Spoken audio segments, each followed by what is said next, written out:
7 garbage Clash of Clans attacks. Whether it's dropping 135 archers or the return of Johvick with some new strategies. Coming straight into attack number 1, we got 2145 versus Nirdesh, and 2145, he's dropping 22 witches on the left side here, or getting targeted by the eagle. He drops 4 skeleton spells, 4 bat spells, and 2 earthquakes on top of the eagle artillery. It makes absolutely no sense. There's no way they're gonna take out the eagle. And then he's gonna drop a lightning on the eagle too. Why not just use earthquakes and lightnings to take out the eagle? It makes absolutely no sense. Like, the bat spells and skeleton spells are gonna do nothing when there's multi-infernos, a bunch of other towers.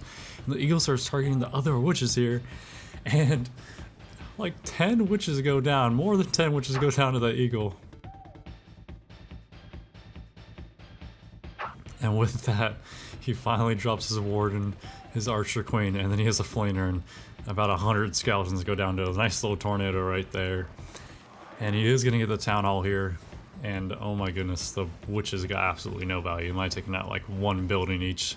Did absolutely nothing. That's a horrible attack. Coming in attack number 2, we got Janet versus Nargaraj or something. But Janet, I found J-Cat from the last video. This is J-Cat's alternate account. It's Janet, and they're gonna be lightning out expos again. Lightning out a ground expo, which is absolutely shocking, and then they're gonna lightning out a mortar. And when you look at their armory comp, what could lightning out a mortar possibly do for you? Absolutely nothing. Why are we lightning out a ground expo in any realm or any possibility in any attack? And then we're just dropping Archer Queen on top of a monolith. Monolith is going to town, it's already raged. Now we got a Yak Walk.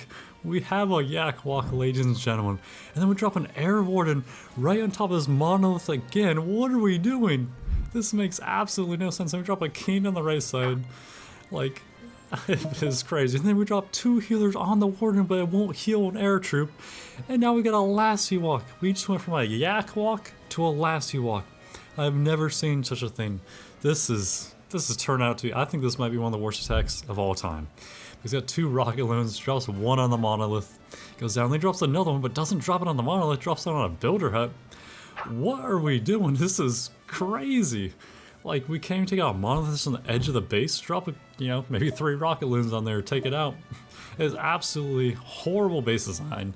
But we got 2 P.E.K.K.A.S, 4 super dragons, absolutely no falling whatsoever. Drops a flamer. Fortunately, the flamer is not getting hit. Maybe if another video, but I've seen Janet drop a flamer on top of a king. I've seen Janet drop a flamer on top of a cannon. I mean, she's special. She's very special. And a P.E.K.K.A is walking his monolith. This monolith is not done. It's taking out the queen, taking out the warden, and it's taking out a P.E.K.K.A. I mean, that monolith just went to town after being placed in the most horrendous spot of all time, just on the outside of the base. Absolutely crazy baseline, absolutely horrible attack. You know, and this is kind of one of my accounts. I did let Janet know I'm a big fan of hers.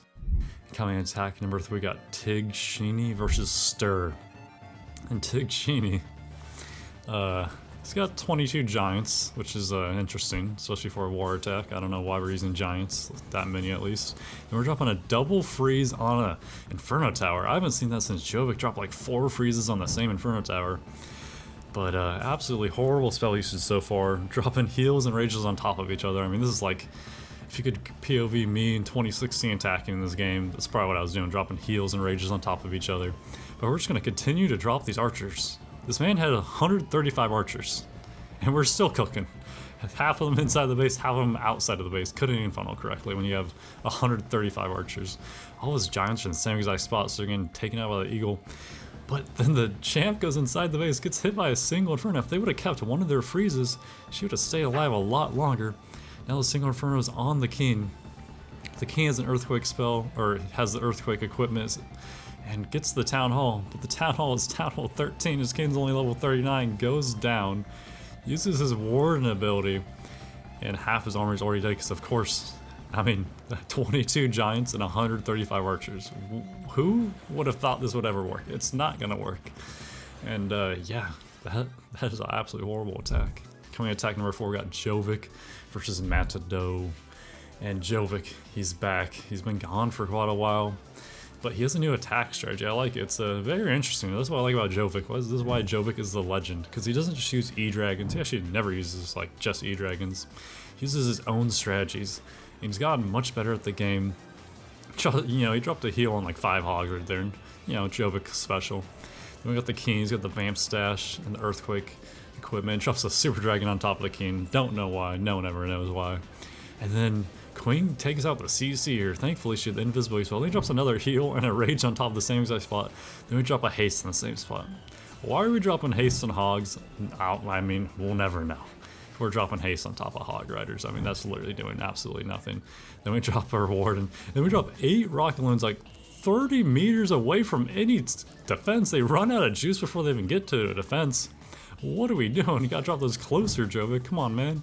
And then he drops the Overgrowth on top of the Town Hall, which puts the Super Dragon in an absolutely horrendous spot here. He's just stuck in the middle of a single Inferno and a multi-Inferno. He's gonna go down.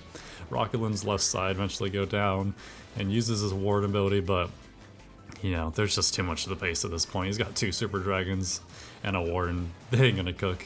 This Town Hall is not going down.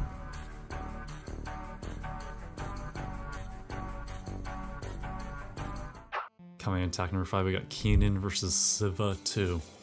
And we got another Expo Lightning Outer. And, you know, there are strategies where this makes sense. And, but based on them being in this video, obviously none of these strategies are ever going to work because these are horrible players. And, yeah, one of the strategies that this is not for is 10 P.E.K.K.A.S. And we got 10 P.E.K.K.A.S and an Air Warden. And we're instantly using the Ward ability, I guess because the Eagle's targeting, but the Ward ability goes away before the Eagle shots even land, and now we just got 10 P.E.K.K.A.S, 9 on the right side, 1 on the left side, and I mean, does he think this is ever going to work? He has absolutely nothing for the CC. He doesn't have an Archer Queen, he's probably going to get upgraded, so he doesn't have an Archer Queen. The Warden's was never going to target those, and yeah, now we got an E-Dragon and a Loon just harassing these P.E.K.K.A.S right now, and the Wall Wrecker gets the Town of Bloods completely empty. Like 8 P.E.K.K.A.S went to hit that builder hut and they're all dead. That is absolutely horrible attack. Coming in attack number 6, we got Christo versus White. And Christo, a Town Hall 13. Town Hall 13 is going against a Town Hall 10. I mean, you could champ walk this whole base. But this man's one of the most interesting armies I've ever seen. He's a Super Witch, like 4 Yetis, 2 healers, which instantly just went down to the air defense. Like, why are we even trying to Yeti walk anyways? And then we got 2 Super Dragons. He drops his King, Warden, and his Archer Queen in the bottom right. I mean, this is a Town Hall 13 with all of his heroes going against a Town Hall 10. I really don't know how you don't 3-star, but I guess we're gonna have to watch and see because this is crazy. Champ goes into a single Inferno, and she already used her ability. She goes down, couple Yetis on the inside. These air defense are getting a lot of value. Keen's gonna go down on the left side here. The air defense has just been cooking these Super Dragons because he's not using all Super Dragons, which would have been a free 3-star. He's not using all Yetis, which honestly might have been a 3-star.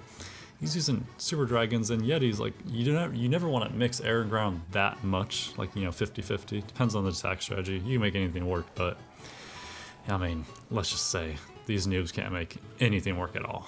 But we still have a Super Witch. Why? Why do we have a Super Witch in this army? I don't know. Why? It just makes no sense to me. He spent 25,000 elixir on that for nothing. Coming in attack number 7, we got Rickster versus Firefighter. And Rickster, this attack reminds me a lot of, you know, the Clat 01 Brazilian clan that we've seen in a lot of videos. They have a lot more of their attacks recorded, but they're all like pretty much the same attack every time, to be honest. And it reminds me because he uses the battle drill, which most people don't use. Like, this is a very uncommon siege machine. You just get so much more value out of the other ones unless you're using some specific army, right? But he's got some P.E.K.K.A.S, a couple of golems, and then he's a Super Dragon. 40 space, probably took out like 2 buildings. Absolutely amazing work there. And then he's gonna drop 6 bat spells. And this is why it reminds me of the Brazilian clan, because that one clan always uses the battle drill and like 6 bat spells in the same exact spot. It's crazy. He's gonna freeze the scatter shot there, but it doesn't really matter. Those bat spells are going down. Freeze the Inferno Towers, middle of the base. P.E.K.K.A.'s going down. Champ on the left side gets hit by a Poison Tower. I don't know why he dropped the Champ by itself. If he would have just, like, you know, funneled better. And then he has a Warden at the top. Why is the Warden, like, why did you just forget he had the Warden? The Warden's on air. There's no air troops left in this game. And use the Warden ability. He's getting hit by air mines. I mean, hit nothing with that Warden ability. Maybe hit just the Frosty and those 2 wizards. Archer Queen She's getting surrounded right now. It's not looking good for her. Super Dragon takes her down. Now it's just a ward and some healers are just sitting there. Absolutely horrible attack.